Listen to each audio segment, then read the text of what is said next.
Welcome back.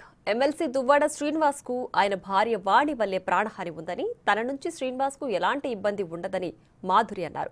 Duvvada Srinivas కు మాధురి నుంచి ప్రాణహాని ఉందని దువ్వాడ వాణి చేసిన ఆరోపణలపై ఆమె స్పందించారు. 2 ఏళ్ల పాటు శ్రీనివాస్ ను వాణి వదిలేస్తే తానే ఆయన్ని పట్టించుకున్నానని అన్నారు. అంతేకాదు దువ్వాడ శ్రీను ఉంటున్న ఇల్లు నిర్మాణానికి తను 2 కోట్లు అప్పిచ్చారని, తన డబ్బులు తనకే ఇచ్చి ఇల్లు స్వాధీనం చేసుకోవచ్చని అన్నారు. లేదంటే తను కూడా దువ్వాడ శ్రీను ఇంటి ముందు ధర్నా చేస్తానని అన్నారు. నా వల్ల శ్రీనివాస్ గారికి థ్రెట్ ఉందని, నా వల్ల దువ్వాడ వాణికి థ్రెట్ ఉందని ఆవిడ కామెంట్స్ చేసింది. సో నా వల్ల థ్రెట్ ఉందనుకుంటే దువ్వాడ శ్రీనివాస్ గారికి 2 years నుంచి ఎవరు చూస్తున్నారండి? 2 years నుంచి అతను ఆలనా పాలనా అంతా ఎవరు చూసుకుంటున్నారు? ఏమే వచ్చి చూసుకుంది? నేనే కదా చూసుకున్నది. మరి 2 years ముందు నుంచి లేని థ్రెట్ ఇప్పుడు ఎందుకండి వస్తుంది సడన్గా?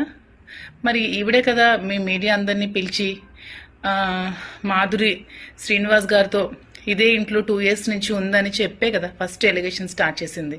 మీ మీడియా సాక్షిగా తన అందరికీ పిలిచి దివల్ మాధురి అనే అమ్మాయి శ్రీనివాస్ గారితో ఈ ఇంట్లో 2 years నుంచి ఉంటుంది అని చెప్పి కామెంట్స్ చేస్తూ ఆమె ఇక్కడికి వచ్చి ధర్నా స్టార్ట్ చేసింది. అది ఏ విధంగా చేసిందో మీరే చూశారు. టచ్ పాస్ చేసి డోర్స్ విరగొట్టి గోడలు విరగొట్టి ఒక 10 మందిని తీసుకొచ్చి శ్రీను గారి మీద అటాక్ చేయడానికి చూసింది. ఈవెన్ చంపడానికి కూడా ట్రై చేసింది ఆ 10 మందితో కలిసి. శ్రీనివాస్ గారు కంప్లైంట్ కూడా ఫైల్ చేయడం జరిగింది. సో థ్రెట్ ఎవరు చేశారో మీరు అందరూ తెలుసుకోవాలని కోరుకుంటున్నాను.